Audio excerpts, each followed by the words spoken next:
Bentar 2 menit aja. Tadi sambungannya Nanti kan kita sudah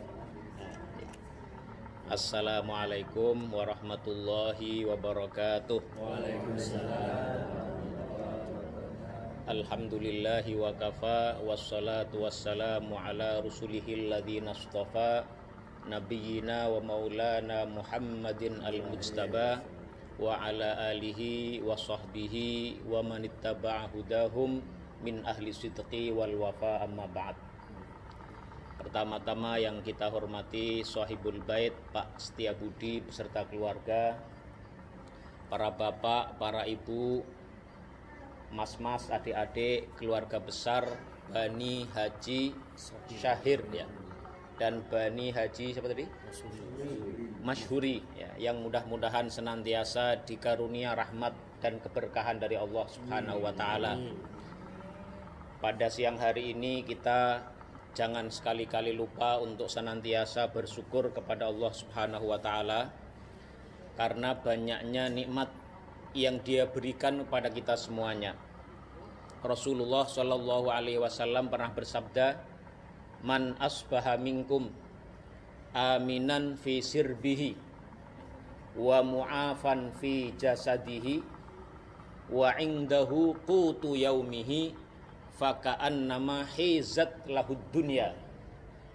Kata Rasulullah Shallallahu alaihi wasallam dalam sebuah hadis, yang hadisnya ini minimal derajatnya hasan. Beliau mengatakan, barang siapa ada salah seorang di antara kalian asbaha minkum aminan fi sirbihi, yang dia masuk waktu pagi, masuk di hari Ahad tanggal berapa ini Pak? 9 Juli, dia merasa ada keamanan dalam dirinya, ada rasa keamanan dalam keluarganya, tidak ada ancaman apapun, tidak ada gangguan apapun. Mu'afan fi jasadihi, kemudian badannya dikarunia sehat. Kalau pusing cuma sedikit, kalau lesu-lesu juga sedikit, tidak ada sakit yang parah. Wa indahu qutu yaumihi, dan pada hari itu dia dapati di dapurnya ada bahan makanan untuk hari itu. Buka kulkas masih ada barang di situ. Buka beras masih ada beras di situ. Maka kata Rasulullah, faka'annama hizat lahud dunya, maka seakan-akan dia itu telah dikarunia dunia seisinya.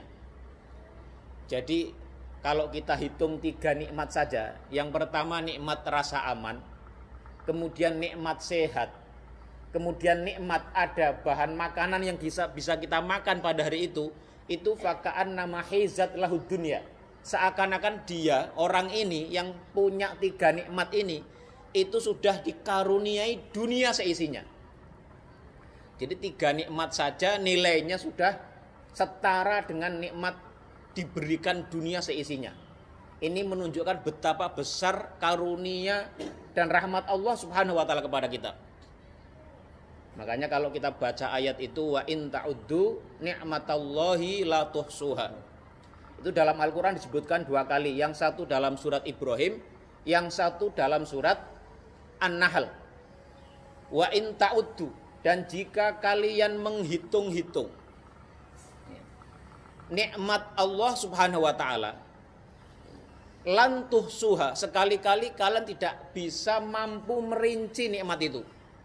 Jadi ada al-addu, wa in ta'uddu, ada tuhsuh, ada al-uddah, al-iddah, ada al-ihsa. Yang satu itu menghitung 1, 2, 3. Kalau kita berupaya menghitung, ada nikmat sehat 1. Nikmat sehat itu nanti macam-macam jumlahnya. Ada nikmat mata, ada nikmat kaki, ada nikmat hidung, tak pilek, ada nikmat pendengaran, ada nikmat seluruh organ tubuh dan semacamnya. Itu kalau nanti kita coba hitung, lantuh suha, tidak akan mungkin kita bisa mampu merinci semua nikmat itu, saking banyaknya. Belum lagi nikmat apa lagi? Nikmat anak. Ada punya anak, dikaruniai cucu, cucunya sehat, bisa sekolah dengan baik, bisa hidup dengan baik. Kalau dirinci, nggak akan kehitung juga. Wa in ta'uddu ni'matallahi la tuhsuha. Kalau kalian hitung, nggak mungkin kalian bisa rinci semua nikmat Allah Subhanahu wa taala. Yang menarik di dua ayat itu, yang di ayat surat Ibrahim itu ditutup dengan kalimat wa innal insana la zalumun kafar. Dan sesungguhnya manusia itu banyak yang zalim lagi kufur terhadap nikmat Allah Subhanahu wa taala. Jadi nikmat yang banyak itu yang tidak bisa dihitung, yang tidak bisa kita sensus secara rinci. Nikmat-nikmat Allah itu, tapi kebanyakan manusia yang enggak beriman itu zalumun, dia berbuat aniaya. Dia berbuat zalim terhadap dirinya sendiri, tidak bisa menyikapi dengan baik nikmat Allah itu, kafar, dan dia kufur terhadap nikmat Allah. Enggak ingat dia. Nikmat Allah yang banyak itu yang diingat yang jelek-jeleknya saja. Yang menarik ma'asyiral muslimin, Bapak Ibu yang dirahmati Allah Subhanahu wa taala, kalau kita ambil satu ayat lagi yang di surat An-Nahl sama awalnya, wa in ta'uddu ni'matallahi la tuhsuha, dan kalau kalian hitung-hitung nikmat Allah kalian tidak akan mampu merinci hitungan itu. Di situ ditutup dengan wa innallaha la ghafurur rahim, dan Allah sesungguhnya Maha Pengampun dan Penyayang terhadap kalian. Jadi kata ghafur itu lawannya adalah zalum. Manusia zalim tidak bisa menempatkan nikmat Allah pada tempatnya. Tapi pada sisi lain Allah yang sudah memberi nikmat kita sebanyak itu, yang tidak terhitung itu, ghafur, dia mengampuni, Maha mengampuni. Jadi sudah kufur diampuni lagi. Ya. Kafar, ya. Kafar itu tandingannya rahim. Jadi meskipun manusia kufur ya tadi, dikasih nikmat Allah nggak disyukuri, ya. Dikasih nikmat Allah nggak disadari, nggak disyukuri, nggak dijalankan ke jalan kebaikan, Allah masih rahim, masih mengasihi manusia, masih mengasihi hamba-hambanya yang begitu. Ini perbandingan antara perilaku manusia dengan sifat-sifat Allah Subhanahu wa taala. Allah sudah berikan nikmat yang sangat luar biasa banyak kepada manusia.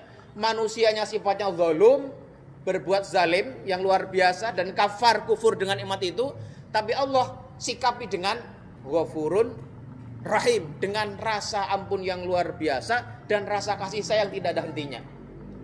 Ini ingin menunjukkan kepada kita saking kebangetannya manusia kalau kita tidak mampu mensyukuri nikmat-nikmat Allah Subhanahu wa taala. Maka tadi ya, kalau kita pagi ini sehat, kita bersyukur. Pagi ini kita diberikan keamanan, kita bersyukur. Pagi ini masih ada makanan minimal untuk hari ini, kita bersyukur yang luar biasa. Tapi pada sisi yang lain ya, kalau kita malam tadi, kemarin, hari ini dapat musibah, ketimpa rasa khawatir, ketimpa rasa kesedihan, ketimpa cobaan, kena apa misalnya, kena musibah ya, ada kecelakaan, ada yang sakit. Ini juga jangan membuat lantas kita membuat sedih ya, karena Rasulullah SAW itu memberikan penghiburan yang luar biasa sekali kepada kita yang bisa meletakkan masing-masing keadaan itu pada tempatnya. Kata Rasulullah, ma asobal muslima, ya. Tidaklah ada sesuatu yang menimpa seorang muslim itu min wasobin atau min nasobin, dari rasa lelah, wala wasobin, dan tidak pula rasa sakit, wala hammin, tidak pula rasa khawatir, wala ghammin, dan tidak pula rasa sedih, wala adza, dan tidak pula satu kejelekan apapun, hatta asyaukati yushakuha, sampai kalau dia rupanya terluka karena kena jarum atau kena duri, kecuali Allah Subhanahu wa taala mengampuni dosa-dosanya dari sebab hal-hal yang menimpanya tadi. Dalam riwayat lain disebutkan Allah dengan cobaan itu, dengan segala hal yang menimpa manusia, rasa sedih yang menimpanya, penyakit yang menimpanya, cobaan, kecelakaan yang dia dapati, itu kata Rasulullah SAW, tidak lain dengan itu adalah cara Allah menaikkan derajatnya dan mengampuni dosanya. Makanya kita kalau menjadi muslim, menjadi mukmin itu urusannya enak semuanya, dapat nikmat ya, itu kita anggap baik, kita syukuri, kita dapat kebaikan. Kita dapat tadi, ya, dapat musibah, dapat cobaan. Ya. Tadi kalau bapak-bapak yang ngobrol itu obrolannya udah masalah penyakit. Kalau anak-anak muda biasanya urusan makanan, makanan yang enak di mana? mau makan di mana lagi yang enak. Tapi kalau sudah bapak-bapak di atas 50 tahun itu sudah asam uratnya bagaimana ya.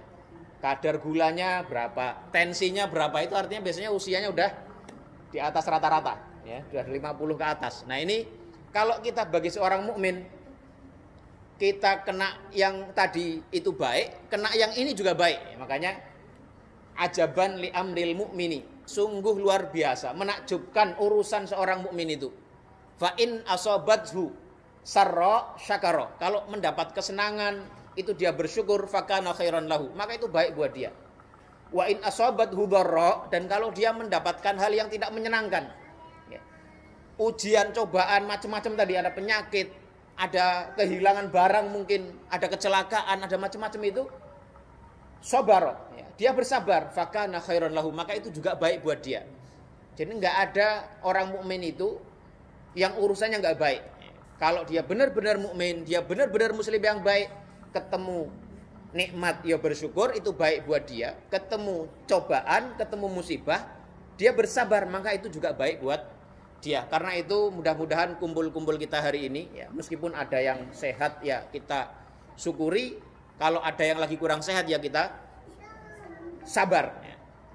Makanya ada riwayat lain yang juga penting, itu diriwayatkan oleh Imam At-Tirmidzi dan beberapa perawi yang lain, derajat hadisnya minimal hasan ya. Rasulullah pernah bercerita, ya waddu ya, ahlul afiyati hina yu'ta ahlul balai as-sawaba yaumal qiyamati an kanat an tuqarrat ya juluduhum bil maqarid ya. Ketika nanti orang-orang yang di dunia ini senantiasa sehat walafiat, jarang-jarang kena sakit, jarang-jarang kena musibah, ya. Hina yu'ta ahlul balai as-sawaba yaumal qiyamati, nanti di hari kiamat ketika orang-orang yang selama hidupnya sering penyakitan, ya, sakit-sakitan, sering kena musibah, tapi dia bersabar, tapi dia memasrahkan itu semuanya ridho atas takdir dan qada dan qadar Allah Subhanahu wa taala, maka orang-orang yang biasa sehat di dunia itu nanti di hari kiamat dia akan berangan-angan ya. Kalau seandainya dulu di dunia dia juga kena musibah yang sama, bahkan kalau perlu kulitnya itu tersayat-sayat dengan gergaji.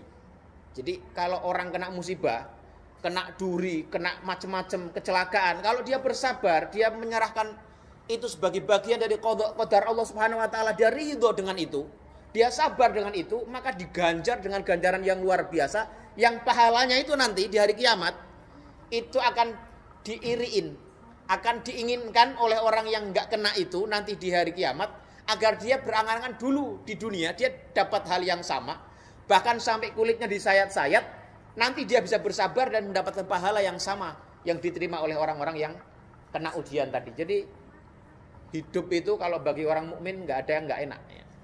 Kena musibah tadi ya tetap sabar ya, santai ya, santui kalau anak-anak muda sekarang, kalau ini sekarang bilang ya, santui ya, dan tenang ya, nggak ada yang ribet ya.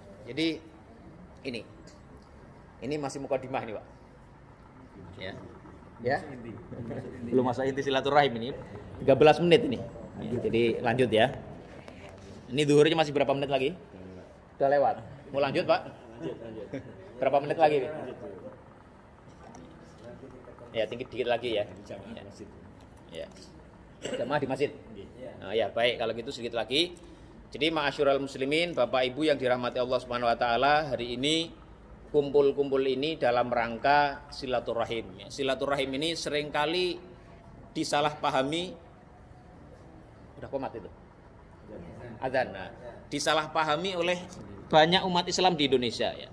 Kata silaturahim itu sudah mengalami perluasan yang luar biasa. Ada partai kumpul, partai merah dengan partai hijau, mereka menyatakan silaturahim partai-partai di Indonesia. Ada orang kumpul-kumpul di kantor menyebut silaturahim karyawan PT atau kementerian apa.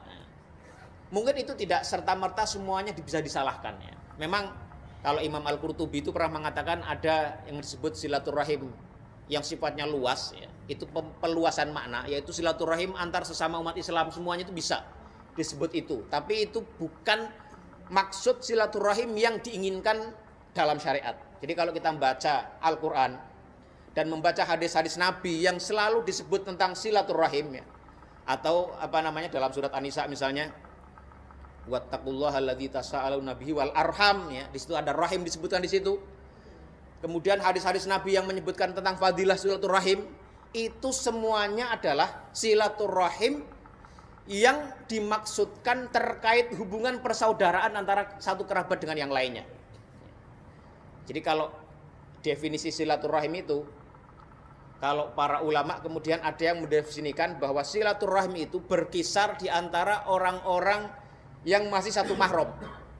Satu mahram itu klasifikasinya adalah kalau ada orang ya, yang punya hubungan kekerabatan, kemudian kalau yang satunya laki-laki, yang satunya perempuan, maka kemudian dia tidak boleh menikah, maka itu disebut dengan satu mahram. Ada para ulama yang mengklasifikasi silaturahim itu dalam lingkup itu saja. Yang kedua, ada yang memperluas sedikit lagi ya, bahwasanya yang disebut silaturahim itu membangun tali hubungan kekerabatan satu rahim itu adalah orang-orang yang berada dalam lingkup yang bisa saling mewarisi antara satu yang lainnya. Yang ketiga, ya, itu yang pendapat yang paling kuat, itu adalah yang dimaksud dengan satu rahim itu, yang dianjurkan sekali bagi kita untuk menyambung tali rahim itu, tali silaturahim itu adalah orang-orang yang berada dalam kerangka satu rahim, ya, satu kekerabatan yang dikumpulkan dari jalur bapak ya. Kalau jalur bapak itu bapak terus ke atasnya, jalur ibu dan terus ke atasnya, jalur paman ya. Kalau dalam bahasa Arab itu yang disebut paman itu al-ammu ya. Paman itu adalah orang garis paman yang berasal dari jalur laki-laki.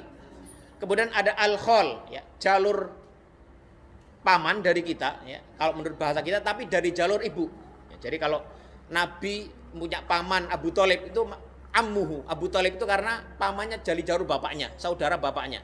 Kalau dari jalur ibunya namanya khol.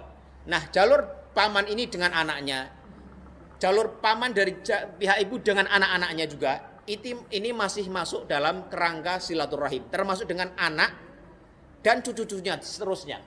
Jadi lingkupnya lebih luas lagi. Dan inilah yang disepakati oleh yang diambil oleh para ulama sebagai pendapat yang lebih rajih, yaitu jalur silaturahim itu adalah jalur bapak sampai ke atasnya, ya, kakek nenek dan seterusnya, jalur ibu kita sampai seterusnya, kemudian jalur paman-paman kita dari pihak bapak, dan jalur paman dari pihak ibu beserta anak-anaknya. Sepupu-sepupu itu malah masih bagian daripada silaturahim, ya, lingkup silaturahim yang sangat dianjurkan oleh agama ini untuk menyambungnya.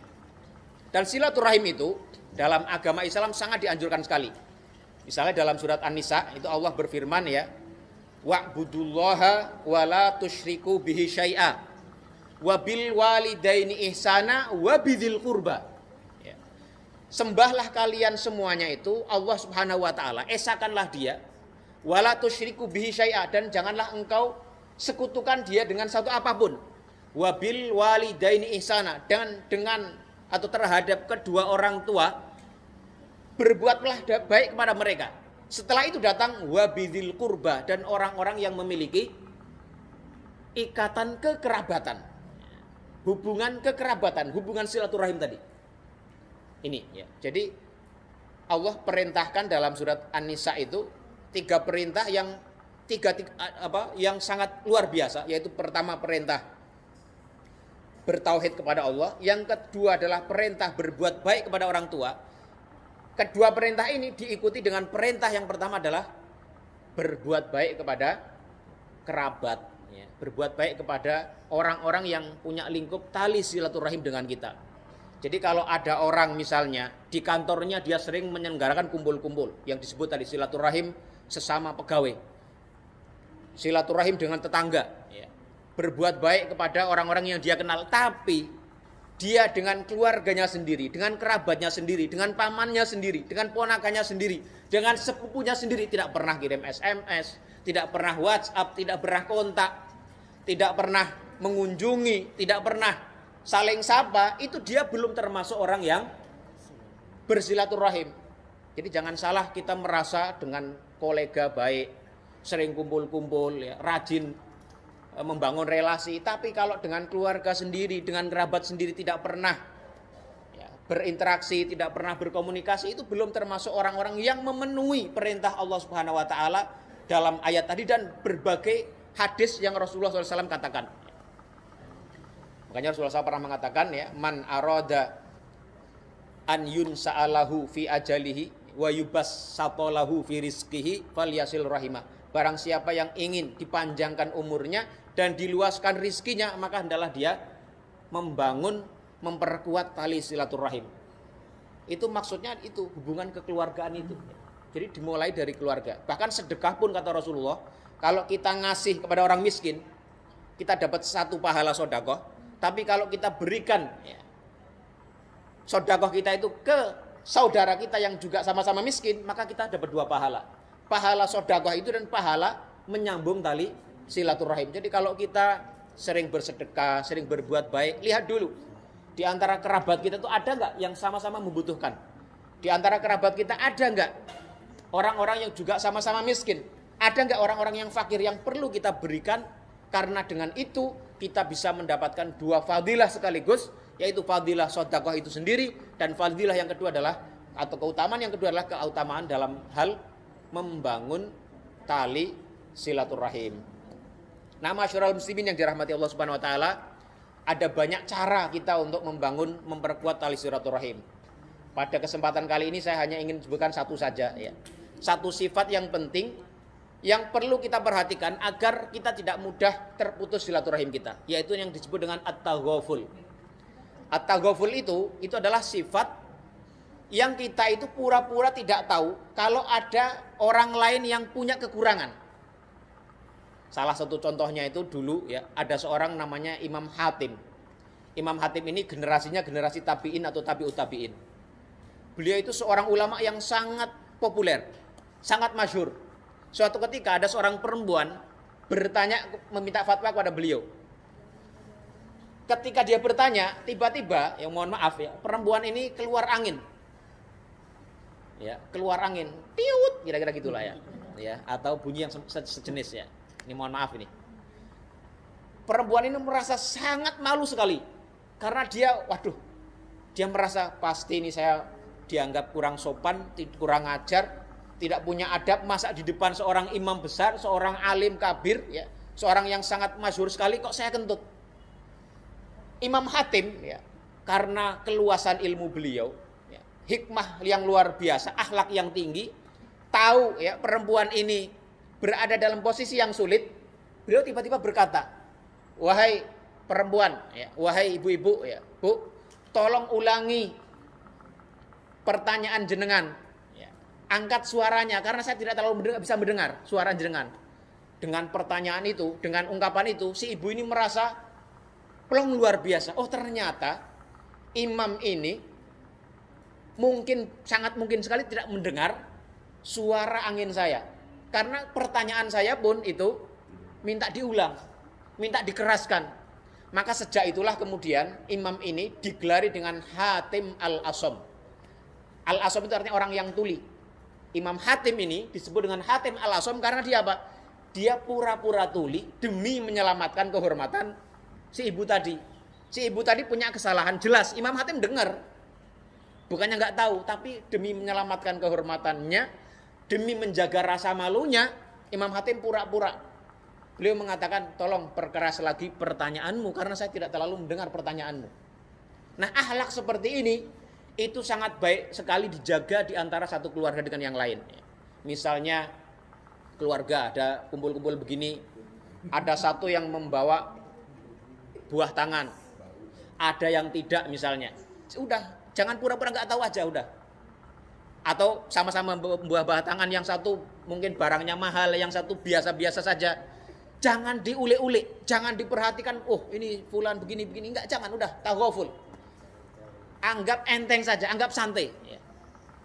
Ada tahu saudaranya yang sono misalnya pernah berbuat yang kira-kira nggak nyaman, udah lupakan saja, bikin santai saja. Nggak perlu diperbesar, nggak perlu ditahassus. dikulik-kulik, ya, nggak perlu diperbesar lagi masalahnya. Sudah taghaful. Dan ini adalah satu sikap yang sangat dianjurkan sekali. Makanya banyak ulama itu, Imam Ahmad misalnya pernah mengatakan bahwasanya sifat mulia itu 9/10-nya adalah sikap taghaful. Sikap tidak memperbesar kesalahan orang. Kalau ada orang salah, apalagi saudara sendiri, kerabat sendiri, bagian dari keluarga besar sendiri, udah, ya, bikin enteng saja, bikin ringan saja, lupakan saja, jangan diperbesar. Barangkali ini saja apa yang bisa kita sampaikan karena waktunya yang mungkin tidak terlalu panjang. Mudah-mudahan ada manfaatnya. Yang benar semuanya datangnya dari Allah Subhanahu wa taala, sementara yang salah itu adalah karena kebodohan saya sendiri. Aku qauli hadza wa astaghfirullah li wa lakum. Wassalamualaikum warahmatullahi wabarakatuh. Waalaikumsalam. Oh,